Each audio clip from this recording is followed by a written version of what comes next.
Welcome to the Sisterhood of Sweat. It's Let It Rip Friday. Hi, I'm Linda Mitchell, 54-year-old elite obstacle racer, award-winning fitness competitor, gym owner, and author. Welcome to the Sisterhood of Sweat podcast, where we will approach the difficult topics of life, interview inspiring guests, and bring empowerment to all. This community is a place where we can be who we are instead of who others want us to be. Let's get started. And now, a word from our sponsors, Essential Formulas. Believe it or not, weight management is more than simply calories in versus calories out. To achieve your ideal weight, your digestive system must function effectively.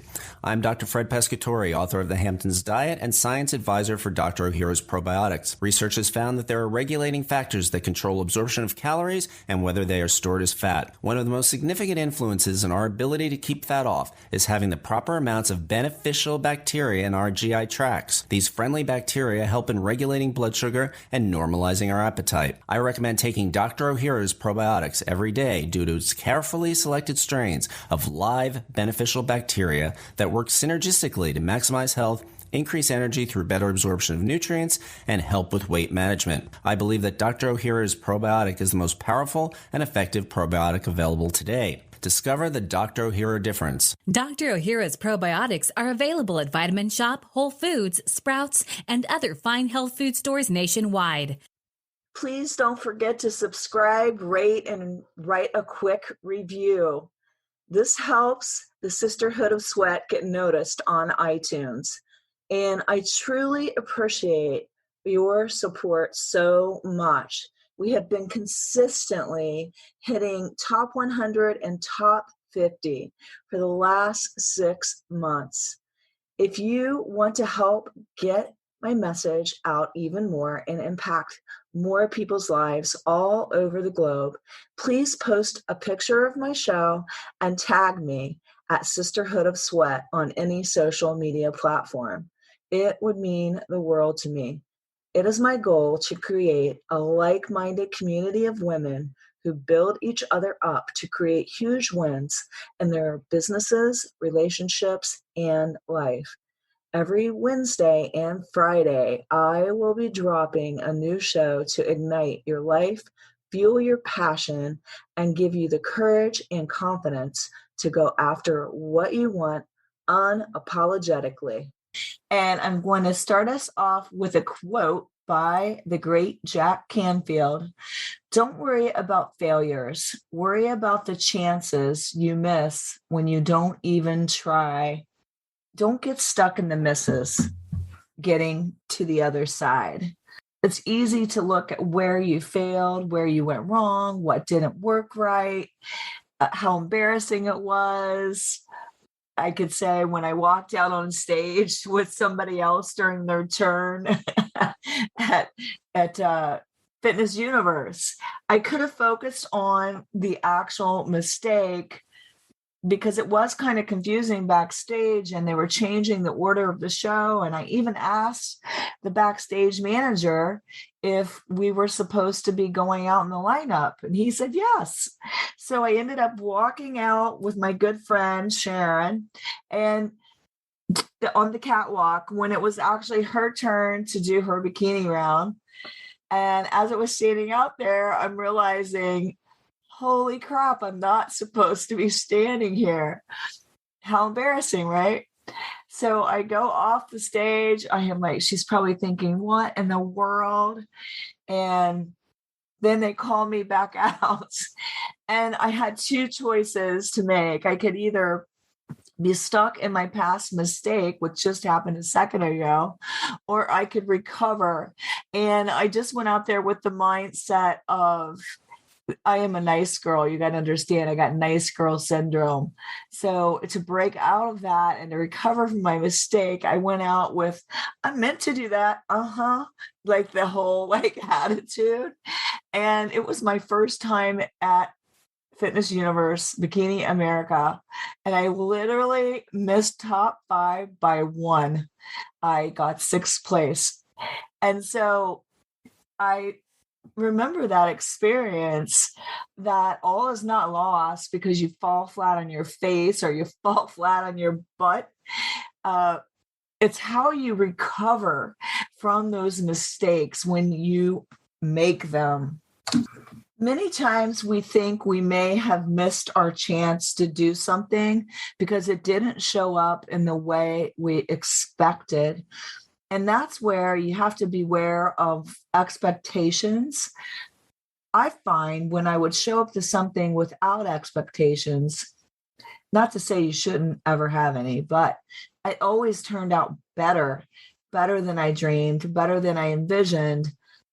And just being able to go with the flow instead of always hustling from moment to moment, and realizing that there is a flow and that it's not too late for something.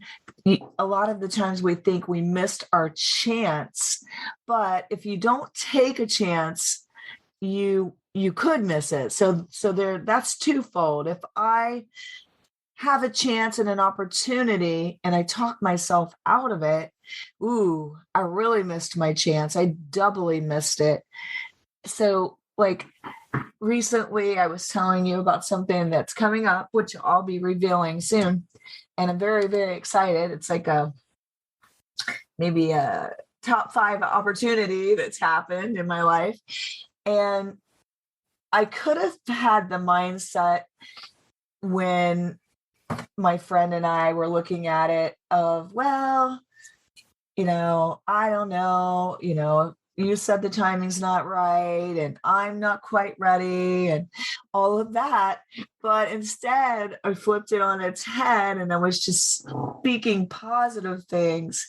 And I was like, well, you never know, that chance might come up the way we wanted it to come up. And of course it did. It came up fast and before the expected date.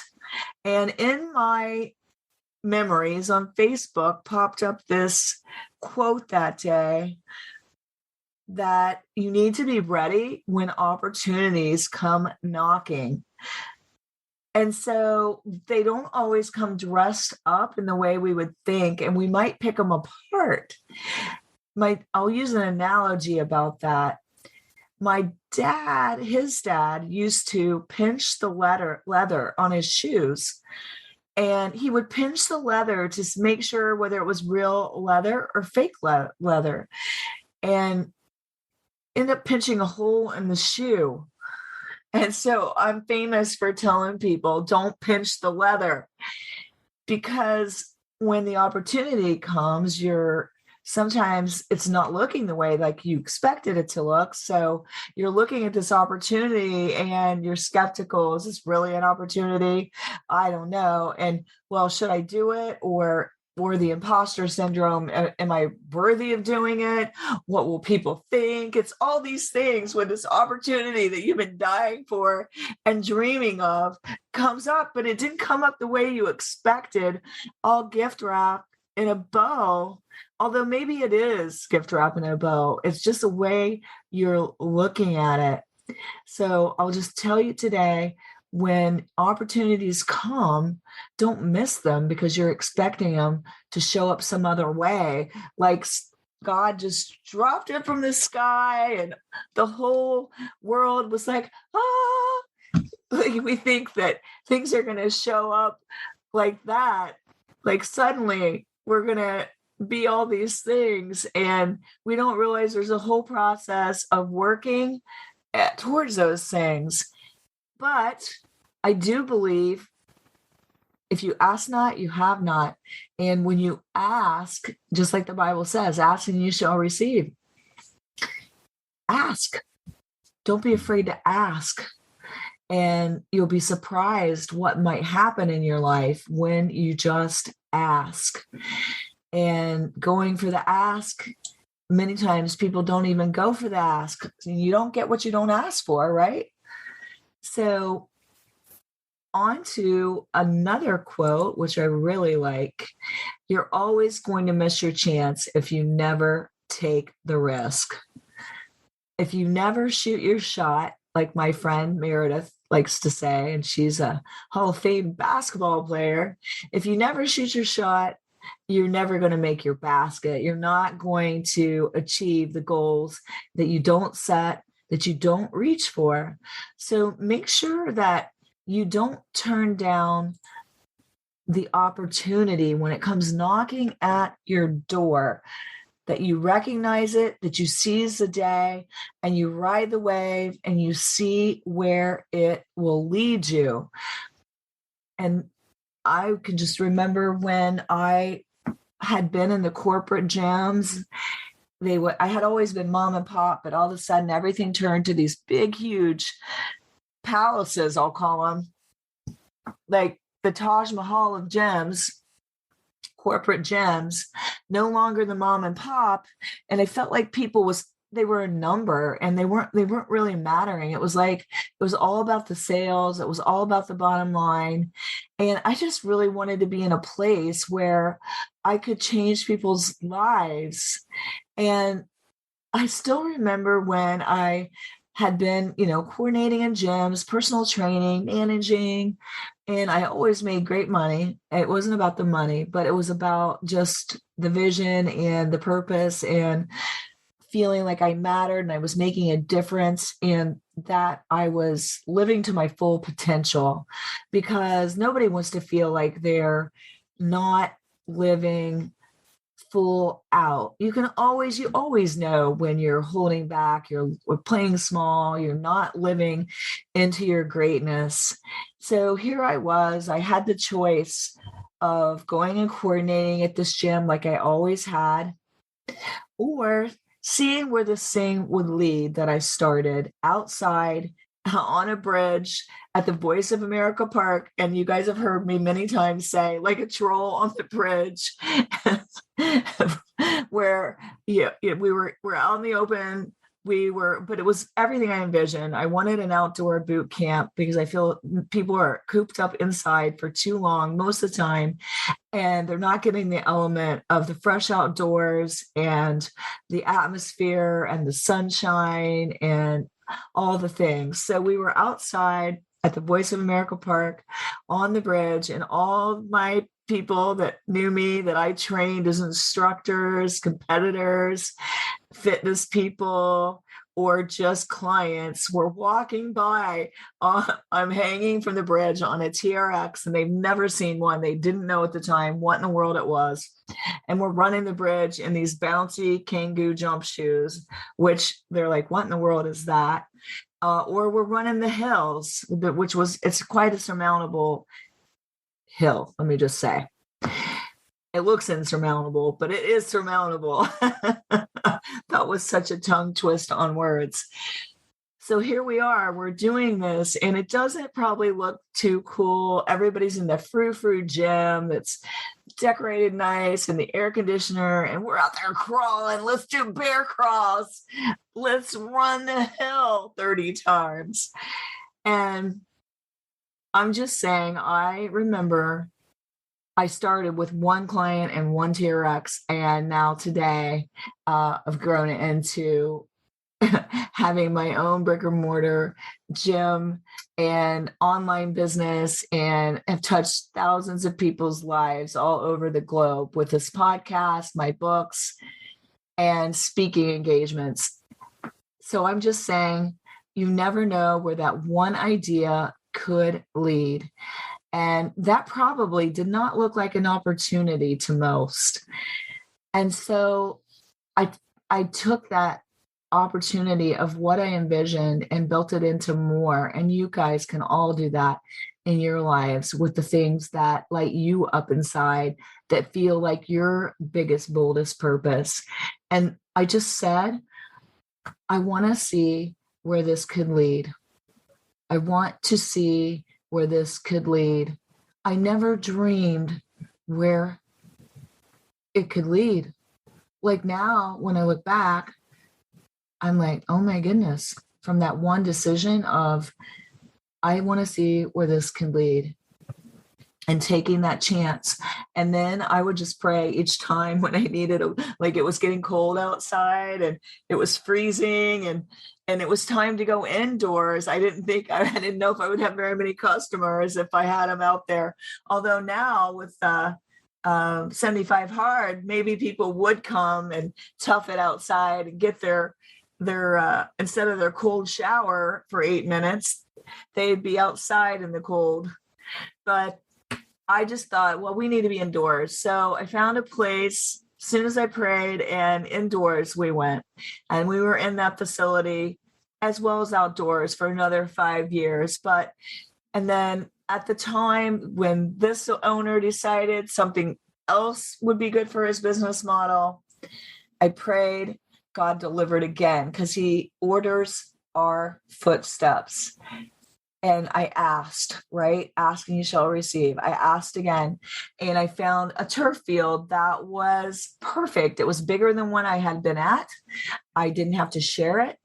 It was actually in a church, and we couldn't have cursing or anything too bad in our music. I cleaned up my act. No, I'm just kidding.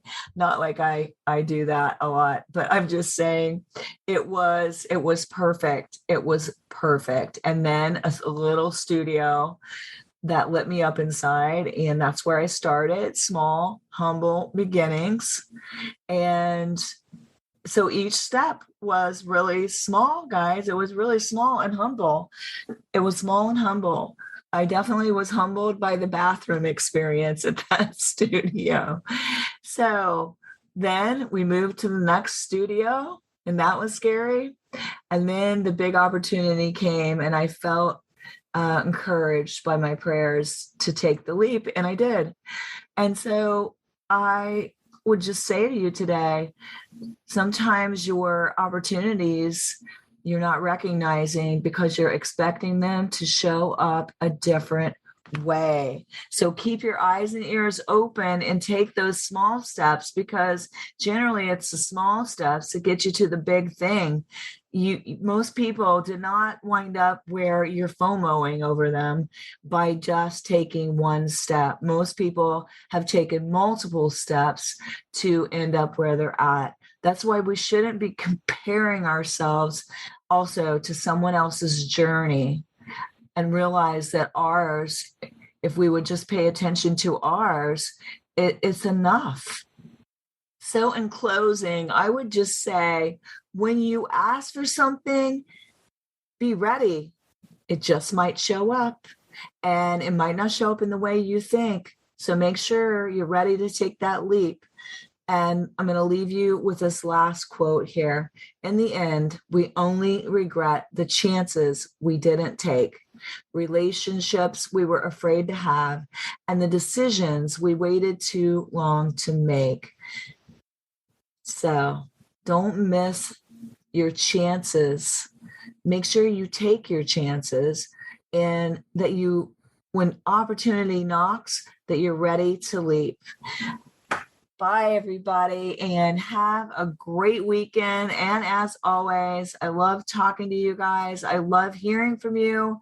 Please message me on Instagram at Sisterhood of Sweat and let me know what you resonated with, what you would like to hear more of. And as always, keep on keeping on.